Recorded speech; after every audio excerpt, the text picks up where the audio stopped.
Oke, welcome to Total Politik. Kali ini kita ketemu lagi di konten ngomong sendiri bersama gua Ari Putra, dan kali ini gua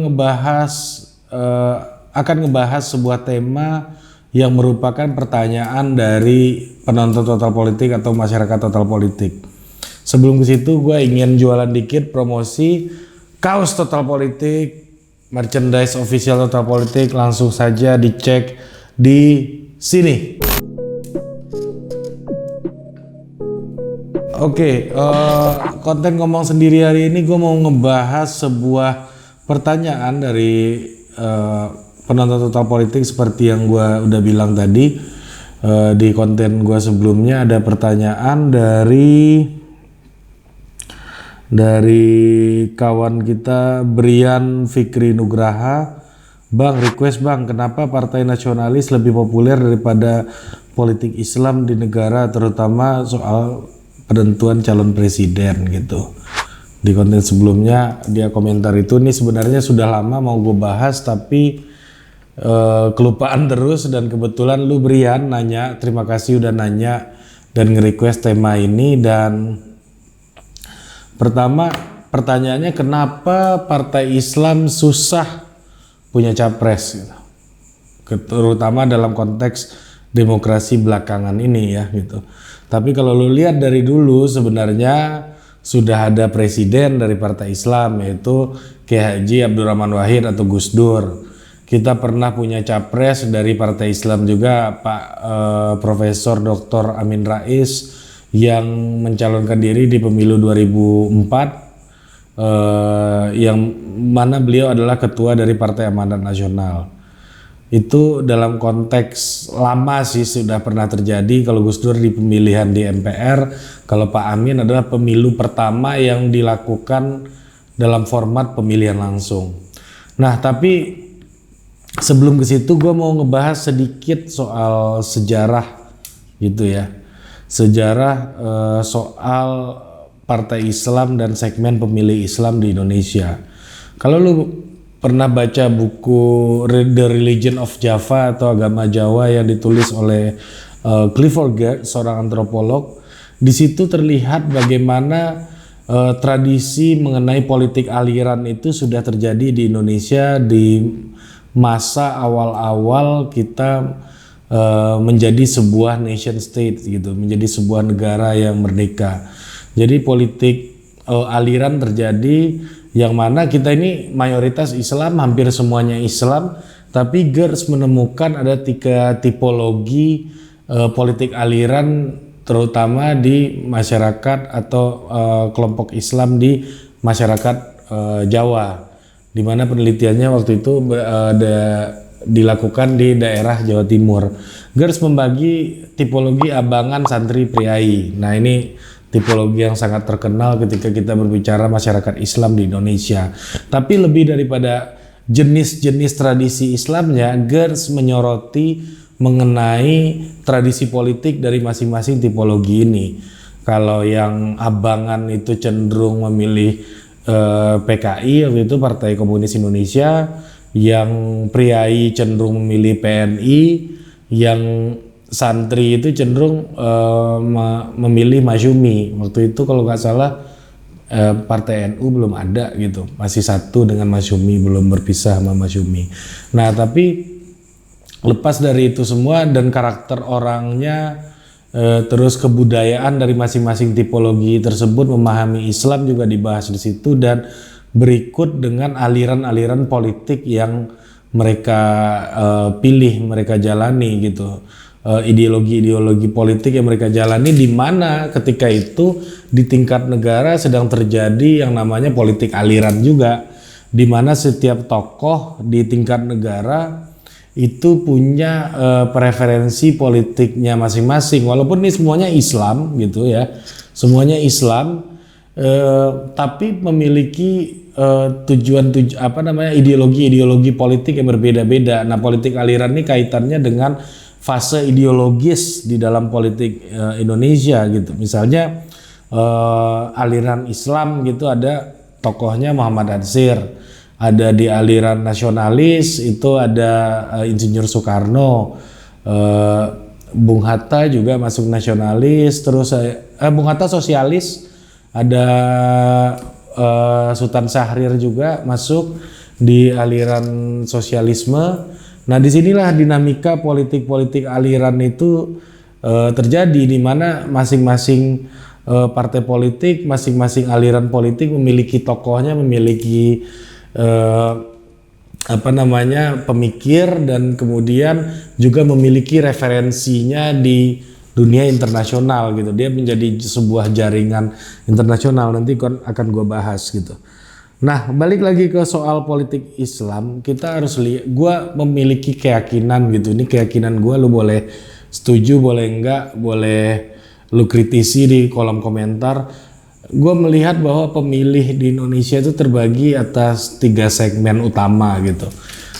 Dari awal nature-nya gitu, pemilih di Indonesia itu terbagi atas 3 segmen utama. Pertama itu di sebelah paling kanan itu adalah segmen religius, di sebelah ekstrim kirinya itu adalah segmen nasionalis sekuler. Nah, di tengah-tengahnya ini ada kelompok-kelompok yang mencoba membangun sintesa antara kelompok religius dan kelompok nasionalis. Makanya mereka menyebut diri mereka sebagai nasionalis religius. Mungkin mereka semua terima agama. Partai yang nasionalis sekuler pun mengakui keberadaan dasar nilai-nilai agama di dalam faksun politiknya gitu. Begitupun dengan partai berhaluan religius, mereka juga menerima gagasan nasionalis gitu, gagasan Pancasila gitu. Lu nggak pernah lihat gitu partai Islam anti Pancasila juga yang bertarung di pemilu. Jadi pada dasarnya semuanya itu ke tengah, dan titik ekstrimnya itu sebenarnya nggak ekstrim-ekstrim banget. Itu minoritas orang aja yang ada di titik ekstrim. Apakah di nasionalis sekuler itu ada yang ateis? Ya, gue yakin pasti ada yang ateis di nasionalis sekuler. Di nasionalis religius ini ada yang nggak percaya Pancasila, ada juga. Tapi itu sangat sangat side stream gitu ya, bukan mainstream utama dalam alirannya. Karena inilah uniknya tradisi sinkretisme yang muncul dalam political culture di Indonesia gitu. Nah, balik lagi, kalau kita udah bagi 3 segmen tadi, nah kita bedah lagi nih bagaimana aliran religius ini itu situasi dari segmen pemilih religius ini seperti apa gitu. Mungkin kita lihat hasil perolehan pemilu 1955 ketika itu PNI menang pemilu dengan perolehan 22%, dan kemudian disusul oleh Masyumi dengan 20,9%, dan partai di urutan ketiga adalah Partai NU dengan 18,4%, ya, dan PKI 15,4%. Kalau kita lihat peta ini, PNI itu merupakan partai nasionalis gitu ya. Mungkin dia waktu itu adalah partai yang berada di sisi tengah gitu. Terus di sisi kirinya itu ada PKI yang nasionalis sekuler. PNI mungkin sebagiannya nasionalis sekuler tapi nggak semua, tapi lebih cenderung ke partai tengah, karena kalau kita mengikuti tipologi GERS tadi isinya adalah kaum-kaum priai gitu. Dan sebelah kanan itu adalah partai pemilih Islam yang jumlahnya ketika pemilu 1955 mungkin itu salah satu yang terbesar sepanjang sejarah Indonesia. Waktu itu sekitar 35 juta pemilihnya, kalau sekarang udah 160 juta, udah naik 5 kali lipat. Waktu itu jumlahnya itu sekitar 39,3%, ya.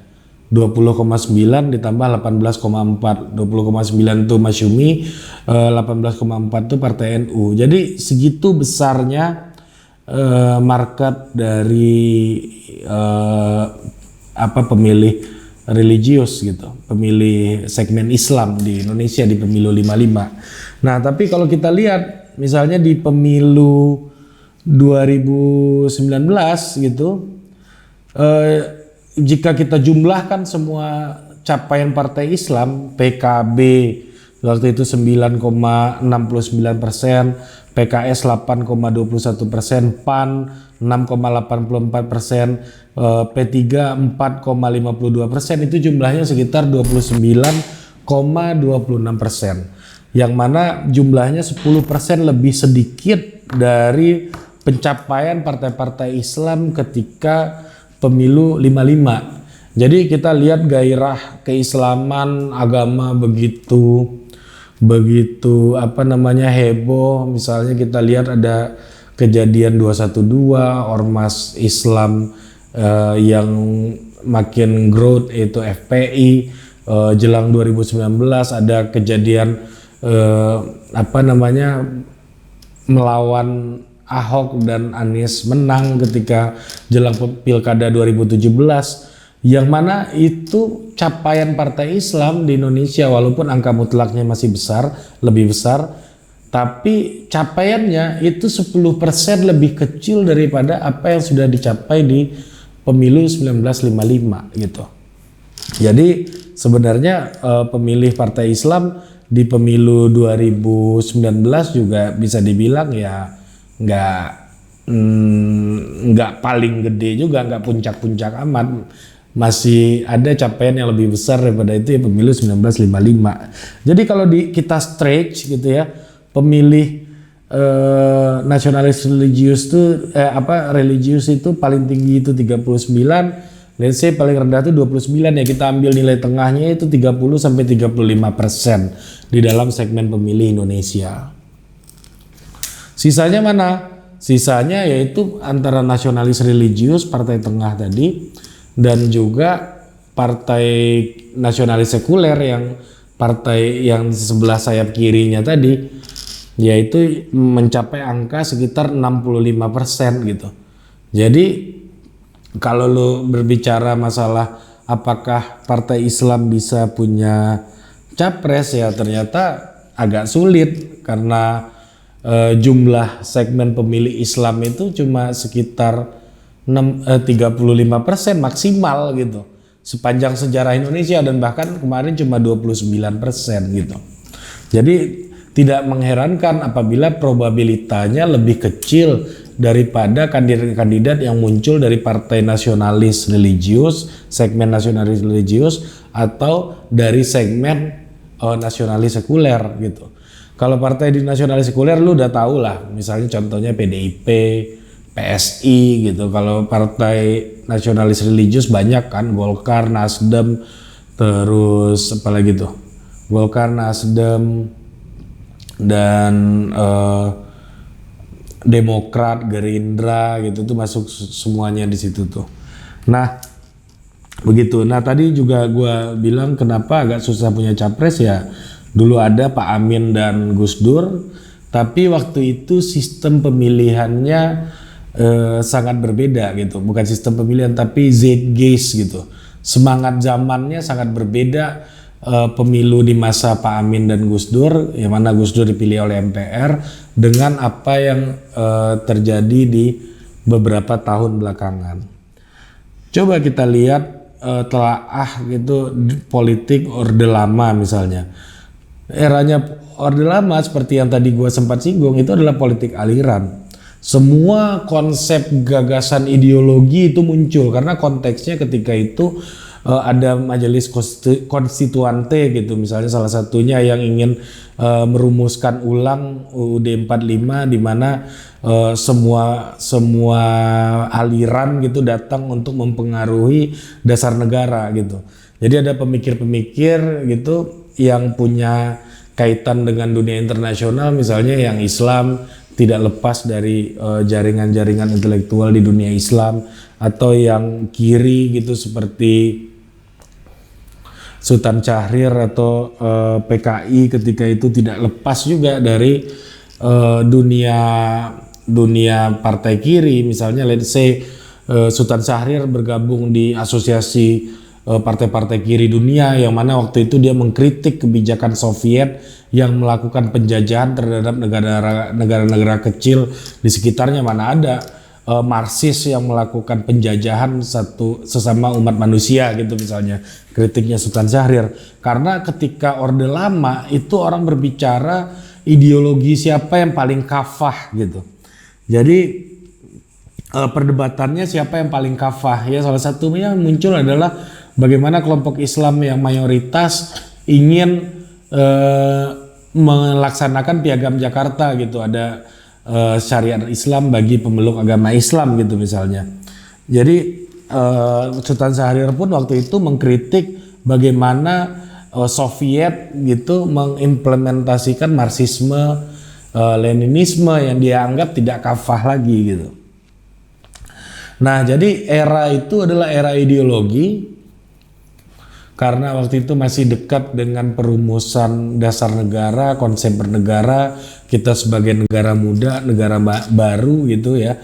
Jadi muncullah konsep-konsep ideologis, pemikir-pemikir ideologis yang berpolitik gitu. Jadi pemimpin itu adalah orang yang mampu mendefinisikan konsep ideologisnya dan menjadi kafah dan kemudian dicintai oleh masyarakatnya, oleh membentuk kader-kadernya dan pengikutnya gitu kan, dan kemudian duduk sebagai pejabat publik gitu. Misalnya Bung Karno muncul dengan gagasan Nasakom misalnya, nasionalis Islam komunis gitu misalnya. Itu adalah gagasan yang merupakan pemikiran politik Bung Karno gitu, yang mana dia mencoba untuk menengahi perdebatan politik aliran, di mana Bung Karno hadir waktu itu sebagai personifikasi Raja Jawa yang berupaya untuk menengahi berbagai macam kontradiksi yang ada di bawah kekuasaannya gitu misalnya. Nah, pertikaian politik aliran dan pemikiran ini dianggap sebagai sebuah sebuah kontradiksi gitu oleh Bung Karno ketika itu. Nah, kemudian Orde Lama jatuh, masuk reformasi. Ketika reformasi kelompok Islam makin dilemahkan gitu. Orde Baru, ketika memasuki Orde Baru kelompok Islam dikanalisasi lewat fusi partai politik itu ke P3 dan gerakan-gerakan Islam di awal Orde Baru sampai menjelang akhirnya itu sangat tidak mendapatkan kanalisasi. Kelompok Islam merasa terpinggirkan ketika itu, berbeda sekali dengan masa sebelumnya yang memiliki kanalisasi sebesar Masyumi, yang kemudian Masyumi dibubarkan. Kelompok Islam, politik Islam menjadi sangat tersumbat dan terhambat perkembangannya ketika masa Orde Baru. Nah, tapi di masa Orde Baru ini muncul politisi-politisi yang percaya dengan kekuatan pengorganisasian gitu, besar-besaran organisasi atau institusi. Itu dianggap menjadi sebagai roda penggerak dari kekuatan politik atau dukungan politik dari tokoh-tokoh atau politisi-politisi. Misalnya Gus Dur sebagai mantan ketua PBNU gitu misalnya. Jadi beliau dianggap orang yang berkuasa, orang yang punya kekuatan karena beliau punya organisasi massa sebesar PBNU. Atau muncul orang-orang seperti let's say setelah 65 muncul orang-orang Orde Baru, muncul pemuda Pancasila yang kemudian sempat juga Om Yapto itu bikin partai politik juga, muncul sebagai sebuah kekuatan massa yang punya pengorganisasian gitu misalnya. Dan juga waktu Orde Baru, watak-watak politisi Orde Baru ini muncul, misalnya seperti Pak Amin Rais yang juga, ini gue bukan bilang nih orang-orang Orba ya, tapi orang yang bergelut di dalam politik semasa Orba. Pak Amin menjadi ketua PP Muhammadiyah yang merupakan salah satu organisasi Islam terbesar di Indonesia, yang kemudian Pak Amin mendirikan partai dan memajukan dirinya sebagai calon presiden. Ini juga sebuah watak yang membangun kekuatan massa melalui organisasi-organisasi formal. Nah, sampai ke pemilu 2004 ketika itu Bu Megawati yang merupakan tokoh yang didukung oleh salah satu partai besar yaitu PDIP, yang mana PDIP di pemilu 99 menembus puncak, ya, mencapai puncak dari chart perolehan pemilu dengan angka sampai 33% gitu ya. Ketika itu maju bersama Kiai Haji Hashim Muzadi gitu, yang merupakan ketua PBNU, organisasi massa yang sangat besar juga waktu itu. Dan inilah cara berpolitik ketika itu, misalnya mengambil KNPI, mengambil organisasi-organisasi massa lah, Karang Taruna segala macam, yang kemudian memegang organisasi formal sehingga punya kaki-kaki sampai ke bawah gitu. Jadi ini watak yang diwariskan dari tokoh-tokoh yang lahir dari iklim atau kultur politik Orde Baru ketika itu. Nah, pada pemilu 2004 itu yang menang siapa? Pak SBY, JK. Dua-duanya tidak merupakan pimpinan ormas besar, dua-duanya tidak didukung oleh partai politik sebesar Ibu Megawati. Ya, waktu itu Pak JK dari Golkar diajak wakil sama Pak SBY yang dua-duanya dulu adalah menterinya Bu Mega. Dari Golkar jadi wakilnya Pak SBY, dan Golkar waktu itu mendorong Pak Wiranto ya kalau nggak salah ya, Pak Wiranto, dan akhirnya hasilnya Pak SBY dan Pak JK lah yang keluar sebagai pemenang pemilu. Kenapa gitu? Inilah yang dijelaskan oleh salah satu peneliti bernama Markus Mizner gitu.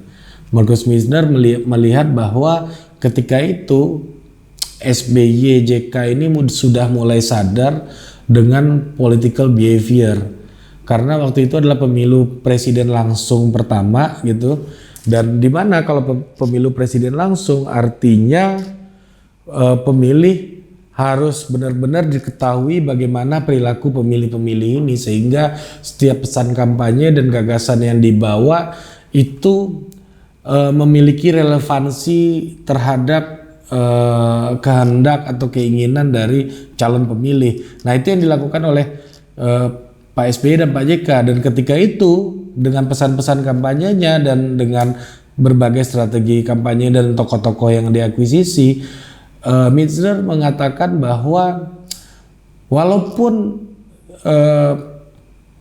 ketua PBNU itu bersama Bu Mega, tapi pemilih di kalangan NU itu mayoritas memberikan dukungannya kepada pasangan SBY JK gitu ketika itu, karena bagaimana waktu itu tim kampanyenya Pak SBY termasuk Pak SBY itu begitu jeli membaca survei dan membaca perilaku pemilih dengan berbagai macam pesan kampanyenya dan berbagai macam image yang dia munculkan sebagai seorang tentara yang reformis gitu misalnya.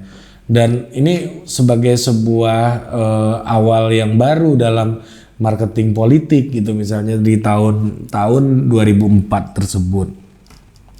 Nah, itulah yang terjadi ketika itu, bahwa mulailah pendekatan, gua review sedikit, mulai dari pendekatan ideologi politik aliran masuk ke dalam pendekatan pengorganisasian di Orde Baru, atau politisi-politisi yang lahir dari kelompok Orde Baru, dari ekosistem atau kultur politik Orde Baru, kemudian masuk kepada era political behavior. Nah, kemudian setelah 2004 belakangan ini kita melihat bahwa bagaimana politik itu sangat tergantung kepada elite game gitu. Jadi kita dalam demokrasi itu memang bebas memilih, tapi apa yang kita pilih sebenarnya sudah dipilihkan sebelumnya oleh kelompok-kelompok elit yang memiliki kekuasaan di partai politik atau di sumber-sumber pendanaan gitu. Nah, jadi ini yang terjadi hari ini. Jadi ini soal elite game dan orang yang maju dengan prasyarat 20% misalnya untuk pilkada atau pilpres, threshold yang diciptakan itu untuk membangun konsolidasi dan kesepakatan di antara elit-elit. Nah, jadi era sekarang itu yang biasa disebut dengan era post-truth itu adalah kombinasi dari dua hal. Ya, pertama itu adalah tren, kedua adalah elite backup ataupun financial backup termasuk di situ.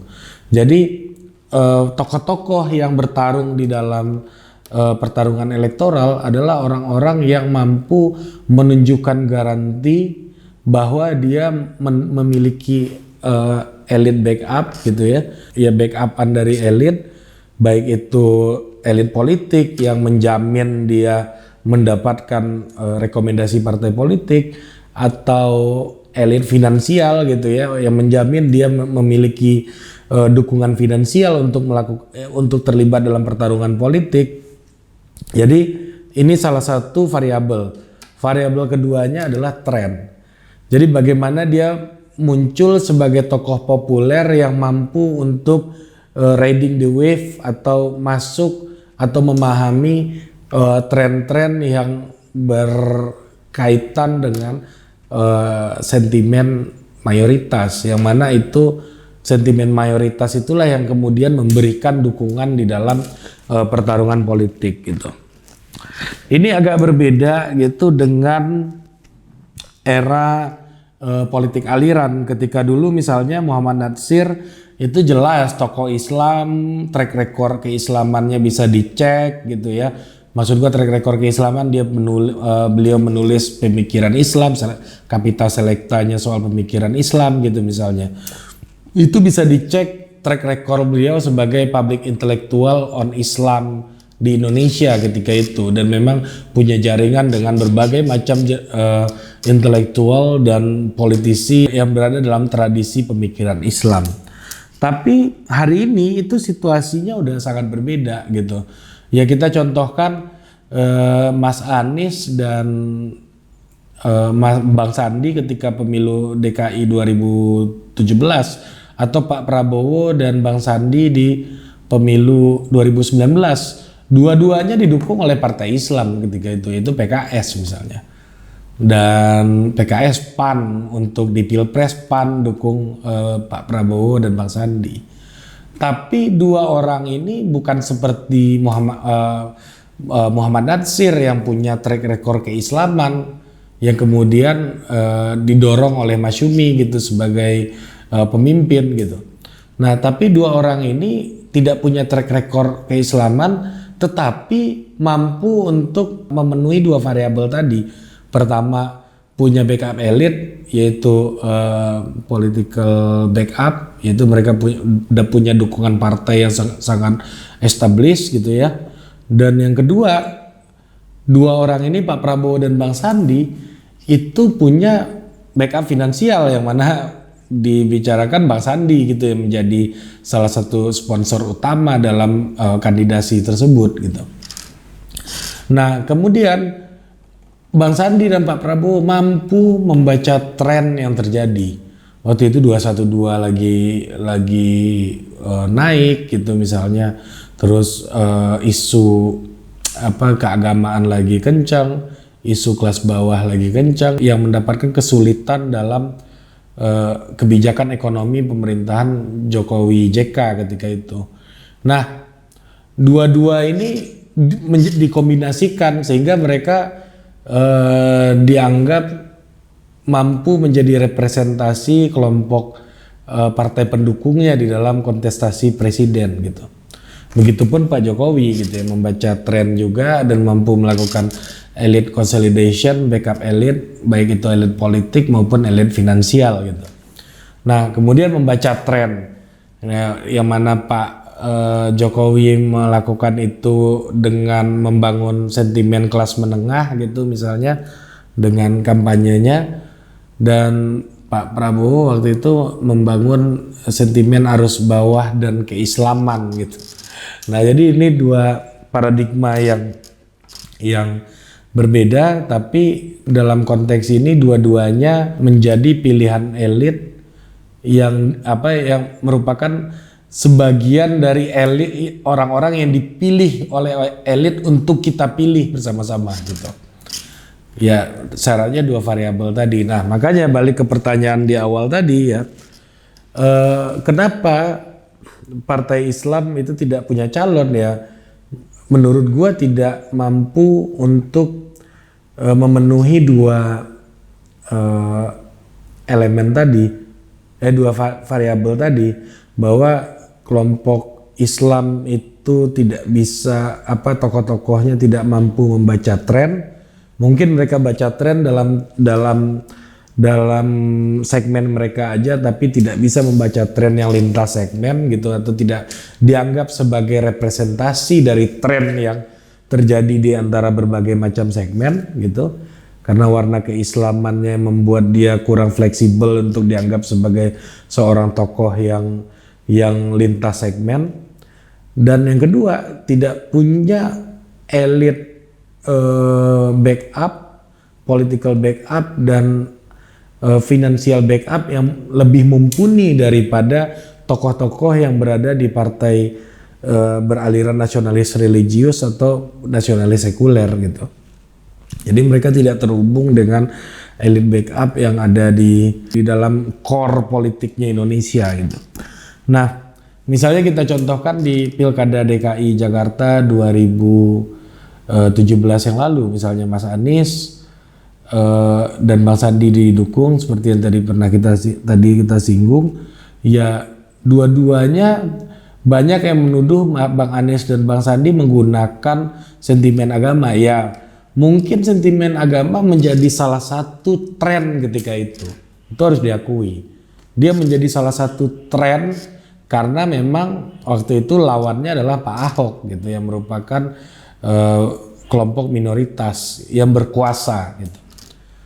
Nah, lawannya Pak Ahok, sentimen agama menjadi salah satu tren. Tapi apakah hanya itu trennya? Enggak. Ini salah satu peneliti yang seorang Indonesianis dari Australia, namanya Ian Wilson, itu mengatakan bahwa tren lain juga adanya kelas-kelas bawah di Jakarta Utara yang merupakan korban gusuran, yaitu orang-orang yang terpinggirkan oleh kebijakan law and order atau penertiban yang dilakukan oleh Gubernur DKI Jakarta Basuki Cahayapurnama ketika itu, Gubernur incumbent ketika itu, sehingga kelompok yang terpinggirkan tadi tidak bisa tidak menemukan kanalisasi.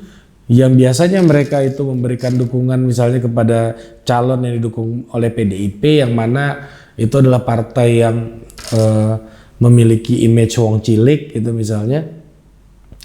Tapi ketika itu PDIP malah memberikan dukungan terhadap Ahok dan mereka kecewa, dan akhirnya mereka menemukan kanalisasi melalui FPI dan orang-orang yang tergabung dalam segmen-segmen Islam gitu misalnya. Nah, jadi tergabung dengan segmen Islam, partai Islam, nggak hanya ormas tapi juga partai Islam. Nah, jadi itulah yang muncul gitu. Mas Anies dan Bang Sandi punya elit backup, yaitu Pak Prabowo waktu itu sebagai pimpinan Partai Gerindra, leading di koalisinya mereka, dan juga punya financial backup yang mana Bang Sandi ini pengusaha yang uangnya banyak katanya gitu, dan mereka didukung pula dari kemampuan mereka untuk membaca tren yang menjadi sentimen bagi mayoritas gitu. Nah, itulah makanya mereka dituduh menggunakan politik agama. Iya, trennya memang agama, tapi apakah hanya itu? Ya enggak gitu. Karena tren ini harus lintas segmen. Kalau hanya satu segmen, akhirnya dia pasti akan terjebak dalam sebuah eksklusivitas gitu. Jadi dia tidak akan punya variasi dukungan. Di dalam pemilu, variasi dukungan ini menjadi sangat penting. Karena nggak ada satu kandidat yang bisa menang didukung oleh satu jenis pendukung aja gitu. Oh, di Amerika juga gitu. Misalnya pendukung Partai Demokrat ada yang sangat kiri radikal seperti Bernie Sanders gitu, tapi juga ada yang agak ke tengah, yang agak yang agak apa namanya istilahnya nih, yang lebih konsolidatif, yang lebih akomodatif seperti pengikut-pengikutnya Joe Biden yang dianggap sebagai establishment groups di dalam Partai Demokrat. Itu contohnya kalau di Amerika gitu. Jadi nggak bisa satu segmen aja, walaupun di situ dua partai yaitu pemilih Demokrat, tapi segmen pemilihnya juga sangat complicated gitu di sana. Nah, ya itu tadi. Gua kembali lagi untuk mereview hari ini era post-truth dan partai-partai Islam jika ingin mencalonkan satu orang kandidat di dalam pemilu, ya pada ujung-ujungnya ya butuh memenuhi dua variabel tadi yang gue bilang. Apakah calon ini merepresentasikan tren yang bisa dianggap sebagai cross segmen kandidat gitu ya, tidak hanya bisa diterima di satu segmen yang sempit aja, tapi semakin banyak segmen yang mampu dikonsolidasikan gitu. Itu tren. Yang kedua adalah orang ini, kelompok calon yang diajukan atau kader dari partai Islam ini juga harus punya financial backup yang mumpuni sekaligus elite backup yang sangat kuat secara politik. Dan itu probabilitasnya tentu lebih sedikit di partai Islam ketimbang nasionalis religius dan nasionalis sekuler. Karena apa? Balik lagi ke segmen yang di awal, bahwa rata-rata jumlah pemilih partai Islam itu cuma 35% gitu dari seluruh pemilih di Indonesia. Jadi tentunya probabilitasnya lebih kecil dibandingkan partai nasionalis religius dan partai nasionalis sekuler, karena segmen pemilihnya sampai 65%, yang mana segmen elitnya juga ya sekitar 65% juga, pasti nggak akan jauh-jauh gitu. Mungkin itu aja hari ini, dan jika ada pertanyaan, ada request tema apa yang mau kita bahas gitu, itu lo bisa komen di bawah. Dan di diskusi kita hari ini kita dapat menyimpulkan bahwa karakteristik Islam di Indonesia itu nggak seragam, banyak namanya. Ada yang bilang Islam Nusantara, itu misalnya, ada yang bilang Islam Indonesia, ada yang bilang misalnya kayak bukunya Saiful Mujani adalah Islam Demokrat, yang mana dia mencoba untuk mendiskusikan Islam dan demokrasi dalam budaya politik. Ternyata orang Islam di Indonesia tidak ada masalah dengan demokrasi atau demokrasi sebagai sebuah only game in town gitu ya, satu-satunya aturan main di dalam politik Indonesia, nggak ada masalah. Jadi gitu, sehingga orang-orang Islam gitu ya merasa Islam juga belum tentu memilih partai Islam juga, dan belum tentu memilih kandidat presiden harus punya track record keislaman gitu. Jadi ini era yang sama sekali sudah berbeda, political culture-nya sudah sangat berbeda dari tahun 55 hingga sekarang tahun 2021, apalagi 2024, apalagi 2029. Gua nggak tahu, jangan-jangan nanti etnisitas sudah nggak terlalu relevan karena udah banyak orang yang kawin-mawin antar etnis, atau mungkin ada sebuah breakthrough di masa depan, ada nikah beda agama diperbolehkan gitu, misalnya di undang-undang pernikahan tidak dihalangi lagi orang akan campur agamanya gitu misalnya, sehingga faktor agama tidak menjadi lagi semakin penting di dalam politik Indonesia sebagai variabel utama. Mungkin aja, jadi kita nggak pernah tahu ada kejadian-kejadian kecil, revolusi-revolusi kecil yang mempengaruhi keseluruhan bangunan ekosistem dari politik Indonesia. Mungkin itu aja, udah capek gue ngoceh. Sampai jumpa di ngomong sendiri berikutnya. Jangan lupa Pesan kaos Total Politik agar channel ini tetap berlanjut, like, share, and comment, dan jangan lupa subscribe. Kalau lu nggak mau beli kaos, masa subscribe aja nggak mau juga, ya, biar cepet nih naik subscribernya. Kalau nggak naik-naik, gue tinggalin nih channel, nggak gue lanjutin lagi. Semi-semi ngancam, itu marketing semi-semi ngancam namanya, semi-semi intimidasi. Sampai jumpa lagi di Total Politik berikutnya. Ciao.